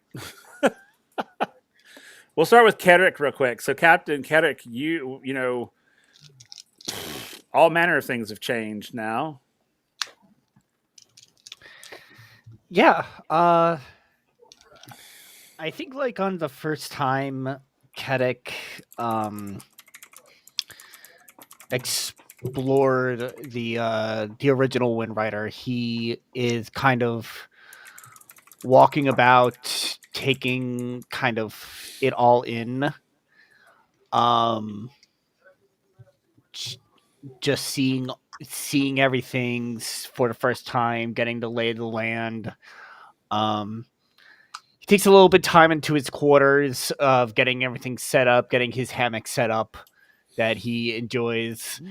And yeah, eventually he will make his way up to the bridge. Okay. So as you make your way up to the bridge, you go onto the bridge. At this point, there's no one there but you. It's just you at this point. The main door is open. It's got that new bridge smell. You know, Little air It- freshener hanging. yeah, little pine tree hanging from the rearview mirror. This bridge is different than the old bridge. It is completely all windows all the way around on both sides and in the main front. The entrance to the bridge is the back. There's two doors. There's one that comes from the main hall, and there's one that goes into your ready room. Mhm. And then there's another one, and off your ready room is the main conference room. So when you walk in, it's all like wood and brass and leather, and it's shiny and new. You got a new chair. There are two chairs actually. I mean, three chairs. There's the captain's chair. Then there's a chair on either side of him. There's navigation to your left. There's helm to your right. Weapons and things as you kind of walk around the bridge. Um, and it's stunning. It is absolutely stunning. You have new technologies. You have view screens. Ooh. Mm-hmm. Very, very primitive view screens, but you have view screens nonetheless. So now you can see what's behind you. You can call for a rear view screen, forward view screen, that sort of thing. Okay. Okay. You have new intercom systems. You have everything's brand new. I mean, no more. Really, there's no more navigating by maps and things of that. Because now everything's sort of inside the machine. So it's very much, it navigates on it, not on its own, but with human interaction. But yeah, it's like super high tech, quote unquote. All right. All right. And yeah, so do you sit in your new chair? Oh, absolutely. He's gonna take some time to sit in his new captain's chair and just kind of take it all in and kind of be at that point of it's good to be back. Okay. And you'll notice that there are some things on the bridge that are from the original WindRider. They actually implemented some of the paneling from the original ship into the new ship. And you'll find it all throughout the ship. They've kind of integrated things from the old ship into the new one,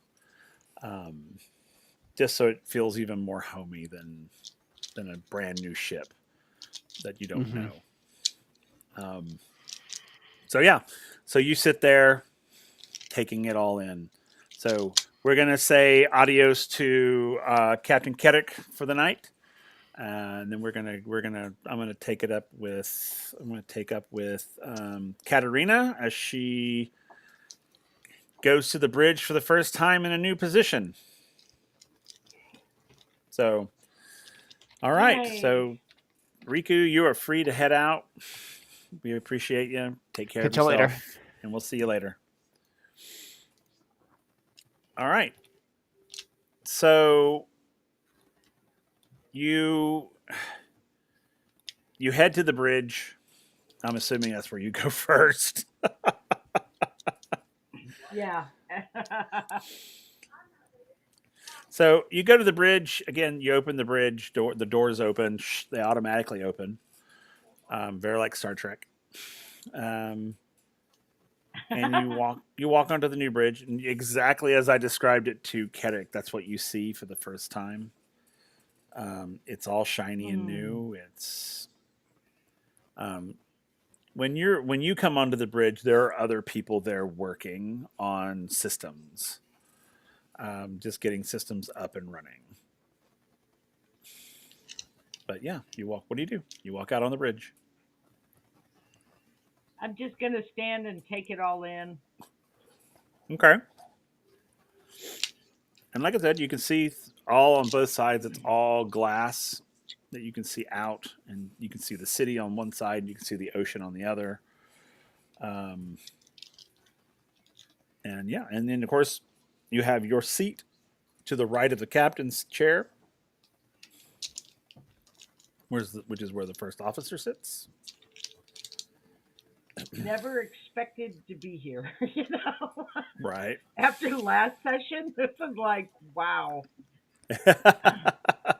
you know, Fair. That's last very session fair. I was about to be executed. Now I'm like, hello. Yeah. So I'll just take a moment and sit in the chair and just contemplate the future, Okay. and then I'll go find my quarters. Okay.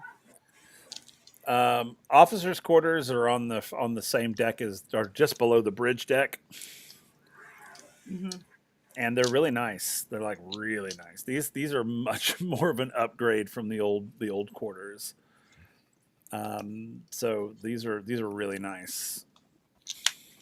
So yeah, so you literally go Great. just out the bridge, go down one deck, and it'll have your name on the door and your sort of your title and rank. Yeah. So you know exactly where you need to And go. then I think I'm. Yep. Then after I do all that, I'm just gonna like just walk around the ship, kind of get an idea of the layout and. Okay. It has it has a very similar layout to the old WindRider. I mean, there's a few differences, like the medical bays on a different deck, but it's still kind of the same. Like I said, they took a lot of the stuff from the old ship, and put it into the new ship. But Yeah. there are less decks, but they're longer. So you still have sort of they've kind of pushed things to other decks, but the layout is basically the same. Very similar. Okay. Yeah, but you're wandering around. That's great. All right, Gath, let's go to you real quick. You're on your way to the munitions bay, which, as we all remember, is Nemet's old stomping grounds. You go when you get there. There's of course your office. Um, all the manuals, all the everything's there. All the keys. The keys are there. They're on a box. They're in a box on your desk. So any keys for anything that's locked up, um, like specialty items. Most of the weapons are in keypad secured lockers that all security officers will have access to, and all bridge officers have access to. So I'm effectively taking over Katarina's old job. Yeah, basically. Except you're also taking over Nemet's old job as well, which is maintaining the weaponry, and the ammunition, all of that. So your office is on the weapons deck, which has all 8 cannons, 4 on either side of the ship.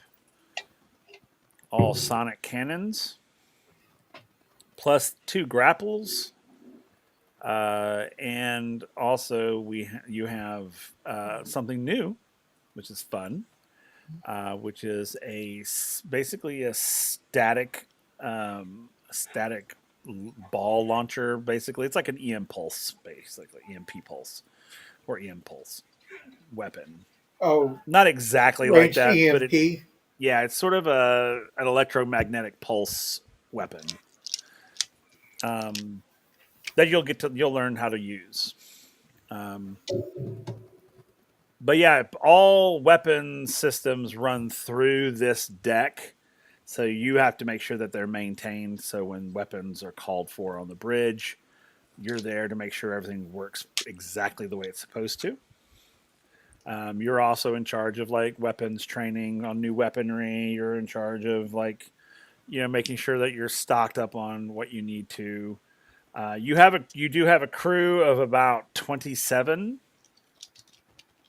that are specially trained on all the weaponry,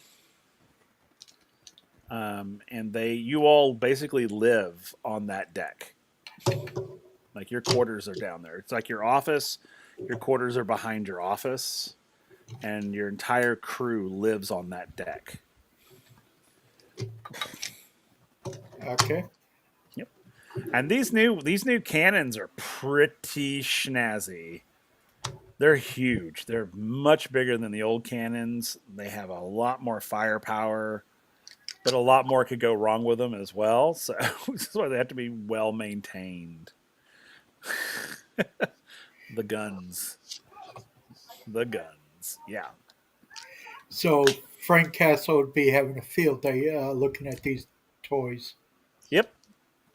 And it's like wow. I mean, you walk. It's this deck is cavernous. It's huge, and you just feel itty bitty inside of it. But it just you feel so I look powerful. around for signs of Tony Stark. Yeah, seriously. I mean, it is literally like the most technologically advanced weaponry in FOSSA at this point. These are So the all like prototype became a bigger prototype. prototypes. Yeah, these are all prototype weapons that they're testing on the WindRider. So this is your place. So now you get familiar with it. We've talked about the engine room. Your crew is working diligently to get all of the power conduits up and running. They're running on coffee and prayer, but they're way ahead of time. They're way ahead of schedule. So they're actually going to have a day where they can rest from all the caffeine that they've been consuming. Dr. Vin, you come on board. They take you to basically the med bay, which is massive. You've got a staff of 26 nurses and other doctors on staff. You have 20 med bay beds and 2 surgical theaters. You also have physical therapy rooms and all manner of stuff. Everything you would possibly need. Baller. Yeah. When you get there, your head nurse is there, and she is very much like, "Oh, welcome aboard, doctor." Pleasure to meet you. I look forward to working alongside you. I as well. I've heard good things. I'm Nurse Janice. It's a pleasure to meet you, Nurse Janice, Dr. Vincenzo Ardent, but you can call me Dr. Vin. Very well. She'll walk you around and show you around all the new equipment. And this is going to be medical equipment that you've never used before. It's Ooh. all brand new. It's all new electronic type stuff. Like Ooh. scanners and rudimentary scanners, but Heck they're yeah. scanners nonetheless. The pretty boy party doctor who has all the connections has been left speechless. Yes, all the nurses are like looking around the corner at the new doctor. They're like, "Ooh, I will put this out there, like Mikey Wise, not Dr. Vin Wise, is like anybody. I will put it this way. Dr. Vin is not afraid to get down with whomever and whatever. So we'll just leave it at that. fair enough." That's okay. They're all looking. Everybody's looking. So you're yeah, equal opportunity doctor. Yes. He turns no patient away. Nope. So Nurse Janice does say that you probably want to report to the bridge, just to let them know that you're on board. I will definitely go do that. So I think after getting the tour, Vin quickly stops by his quarters to drop his stuff off, and he'll redecorate later, and then goes to report to the bridge. Okay. So up to the bridge you go. When you get to the bridge, the doors will open. You walk onto the bridge, brand new, beautiful bridge, and there are workers there working. I think what Vin is going to do is he doesn't want to disrupt the work that's going on, so I think Vin will try to find a spot to look out the window, so to speak, and then kind of just people watch, I guess is the best way to put it, and just watch all the ongoings. And I think when he's doing this, Vin kind of understands and he realizes is that this is a big deal. While this isn't his first rodeo, and by far not his first crew, he always takes everything in stride and just kind of internally just like, all right, I'm here. Let's see what we can do. Cool. So you just sit down and look and watch. And just Okay, cool. people watch for a little bit. Cool. So as you sit down and you're sort of watching, a lieutenant on the bridge who's working stops and looks at you and says, "Can I help you, sir? Oh, Do you need something, or oh, basically, are you lost?" uh, Vin kind of just looks in the direction. It's like, no, not lost. But I'm Dr. Vincenzo Ardent. I'm the chief medical officer. Apologies. I'm just walking around, getting my feel for the place, and then just people watching, so to speak. Oh, no, of course, sir. No, I apologize. I didn't realize who you were. I will tell you, I have finished adjusting your seat. If you wanted to try it out. Sure. And so I think, Vin, um, com- Vin is like, okay, and no complaints, and then goes and tries out the chair. Okay, so you are now you have a seat to the left side of the captain, Oh, which okay, is where the chief medical officer sits when cool, he's not, or they're not in surgery or in a medical emergency, basically, sweet. to offer any advice, suggestions, that sort of thing to the captain in situations where life could be lost or damaged, that sort of thing. Mm-hmm. He's like, so the lieutenant goes, "Is it to your liking, sir? I can adjust it however you need it." No, it's quite fine. It's lovely, actually. So I appreciate it. Yes, sir. Well, if you need anything, just let us know. And he returns to work. Will And then you do. people watch. Mm-hmm. Okay, cool. All right, Antarak. Let's go to you. So Okay. you come on board. They take you to your quarters first, which is really nice. All the books that were at your house are now in your quarters. There's lots of other materials, um, all research based, um, for you to, you know, continue your work. Did they bring the skee ball machine that I requested? Sure, why not? Yes. And so they bring you to your quarters, and they're like, "Well, this is your quarters, sir. But would you like to see your basically your lab?" Um, I would love to see that. Okay. So they escort you up two decks, or I'm sorry, down two decks, and they open these double doors, and inside these double doors is this massive research library full of Fossen and Aryan history. I mean, magic, uh, all sorts of things on magic, all sorts of things on like the history of nations. I mean, you name it, it's here. It's full of research. There's even restricted stuff that only you are allowed access to. I don't think he knows quite how to react.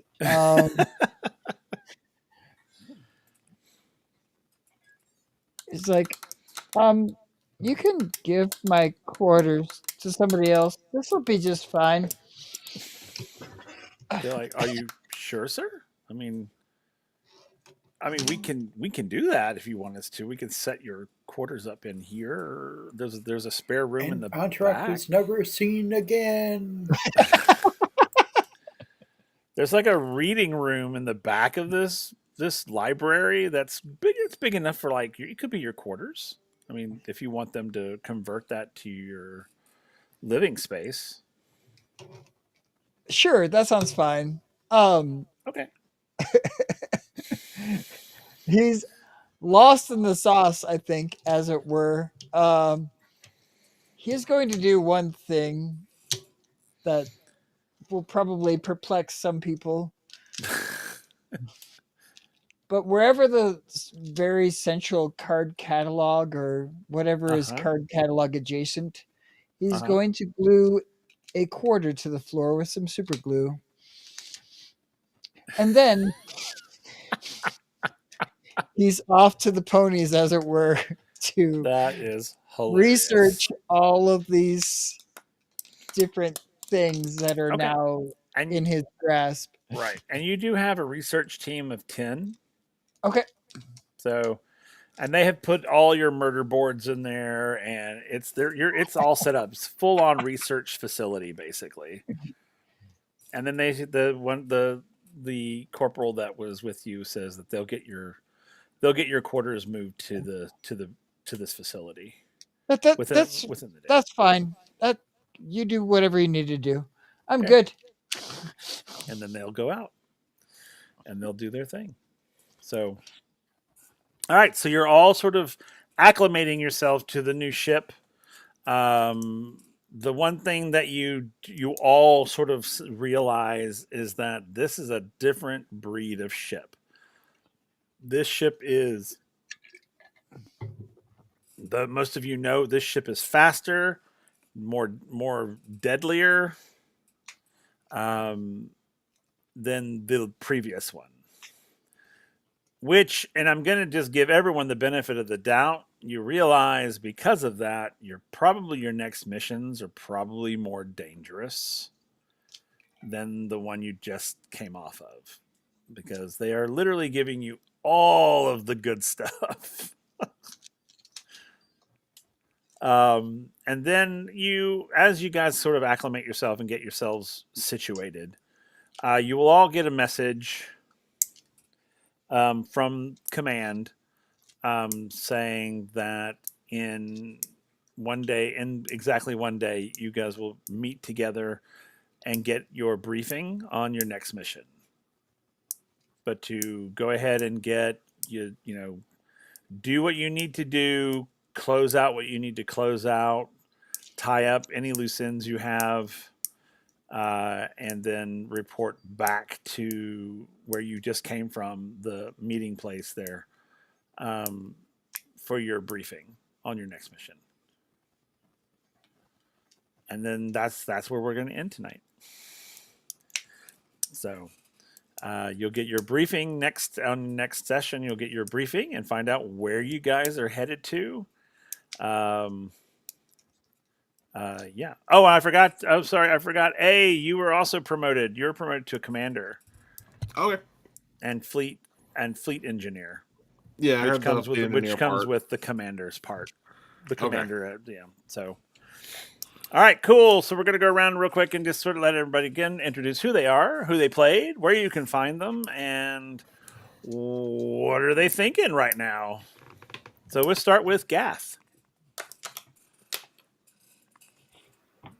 Hi, everybody. I am Old Wormslayer, and I was playing Gath Alfredi tonight. Wow.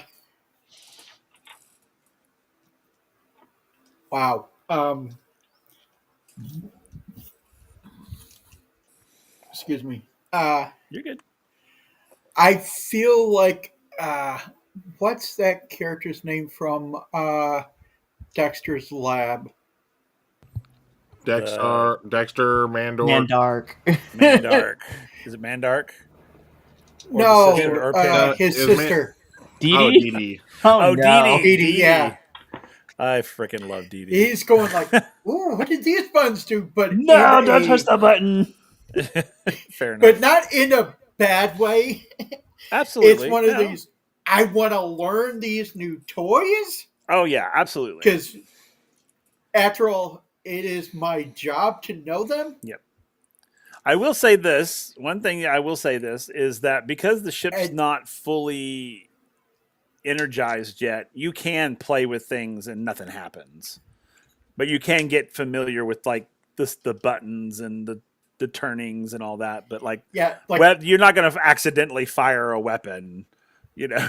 Well, yeah, he has enough restraint to not pull a DD, Fair enough. but he's going to have that curiosity, but in a good sense. Also, one of the things he would be doing for the next day before the briefing is having his new crew Mm-hmm. help him familiarize himself with the new weaponry, since Okay. they would know the weaponry better than him. Absolutely. And they'll do that for you, for sure. Cool. All right, let's But go yeah, to... Oh, go ahead. and you can find me Oh, here next Thursday. Oh, wait, not next Thursday. We're not having Vecna next week. Nope. Or this week, for that matter. It's the You can find me 15th, here in right? 2 weeks. 11th. The 11th, that's what it was. You can find me here in 2 weeks for WindRiders of Aria.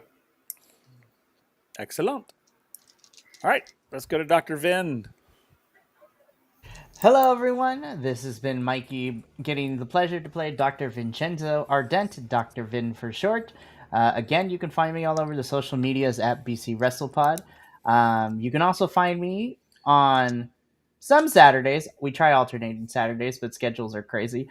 You can find me here on Saturdays running my players through Queers, which is a lot of fun to do. And also, if you're looking for some completely different, you can check out my other passion project, BC WrestlePod, where anything and everything wrestling goes down. And it's a lot of fun watching grown people talk about wrestling and arguing and yelling like 5-year-olds. It is a fun time, I promise you. It is great. We love the passionate stuff that we do. But yeah, a pleasure to be here. It's always a great time. I think Dr. Vin is, anticipating everything, and yeah, we'll see where it goes. Okay. All right, Katerina. Hey, excuse me. I'm Lisa. I play Katerina. You can find me here every Monday night on Haptic Wizard Channel for either WindRiders of Aria as of tonight, and we will be back with that on December 1st. Almost December. Or Leia Origins. We'll be back with that on the 24th after all matters of sea creatures attacked us. Now, who knows where we are? Also, you can find me every other Friday on Celtic Wyvern King's wonderful Stargate 5e campaign over on his channel. He threw a bunch of flesh-eating beetles at us, so we have to somehow find a way to defeat swarms of those without getting eaten. Thanks, Kel, for that. Katerina is overwhelmed. I mean, literally, she went from, okay, they're going to execute me, to there's no way they're going to assign me back to my crew, and then to be promoted. She's just sort of, it's all a bit much to take in, but now she's focusing on, all right, how do I do this job to the best of my ability? And I don't have to protect the captain anymore, but I bet she will. Probably so. And that's it. Okay. And I love this game. I love this game. Just had to say that. Okay. All right. Antarak, you're next. Hey, Antrak here, or MC Henry, as I sometimes pretend to be someone who knows how to play games. I can be found here tomorrow, Monster of the Week. If you didn't catch the big kerfuffle, I'm not running tomorrow night. I am playing as Algiers the Amazing, the spooktacular. So that should be a lot of fun. John Smash will be running the mystery. Other than that, I play monthly with Rollers Joint on a game called Breaking Neon by one of the creators of City of Mists. I was recently on a podcast called Meeple Chase, talking your ears off about board games that nobody ever's probably ever heard of. I don't have his socials. Sorry about that. I'll be here next time with WindRiders. All right. Yeah, you can't find him anywhere. It's I mean, it's you weird. can. I just don't. I don't ever. Well, look that's at fair. You can, but it's yeah. He may as well not exist. Yeah. So, all right. Last but not least, A. Hey y'all, I am Kel, also known as Kelter Wyver King. Again, I got the pleasure of playing A tonight. Who's just thinking like, ooh, this is gonna be fun when we actually take off as the horns grow underneath his hair. Oh, that's all I'm gonna say on that part. But you can find me every Monday back here on Halfway Winter Productions for either Orlea Origins, which will be this upcoming Monday, or in 2 weeks for WindRiders or Aria. You can find me every other Wednesday, including this Wednesday on my channel for my Theros 5e campaign, A God's Challenge. Where last session, my party fought a chimera, and right when they went to camp, all they heard was screaming. So, and then Love then you can also find me back here every other Thursday. Though will not be until 2 weeks after Thanksgiving, for Reign of Vecna, where I play Meek, the Reborn Goliath Redemption Paladin. Try saying that 5 times fucking fast. And then, no, it's worse than you trying to say Travers' whole bit back in phase 2 there, Mikey. Oh yeah, that was crazy. Though Tate's got me beat though, and I think Tate's got Travers beat too on that. But you can find me, as Lisa mentioned, every other Friday, including this Friday for my Stargate 5e campaign. Well, let's just say I got some surprises waiting.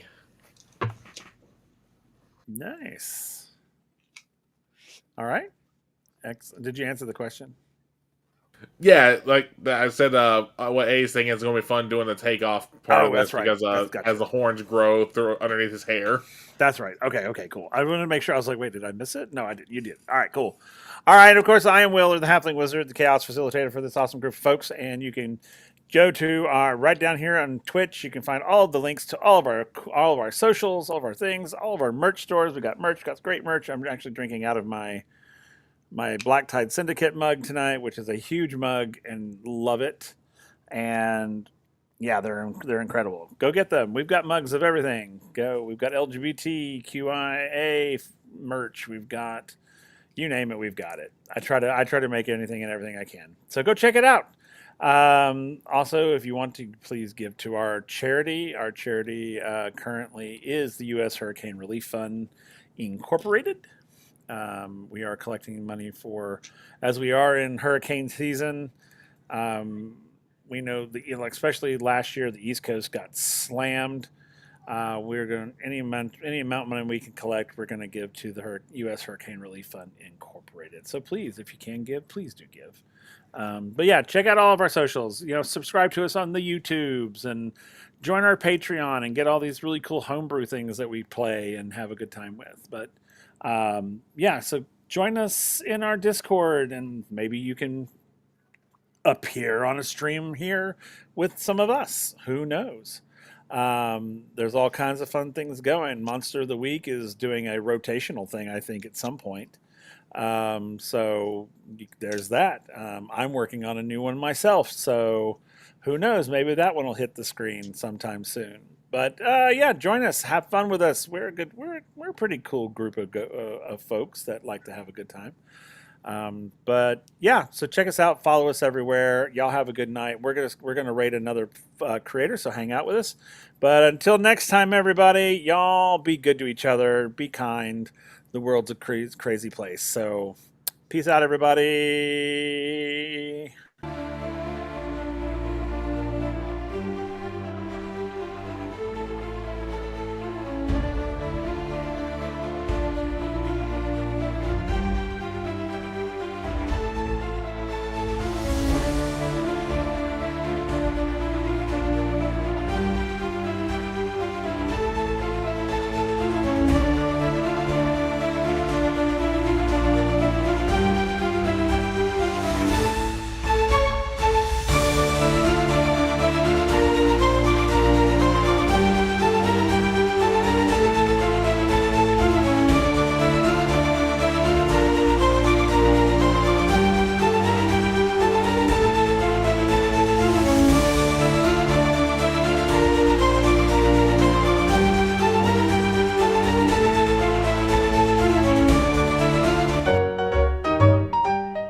wearing so fine, in the tavern sipping on wine, knows the secrets of the old halfling wizard never told.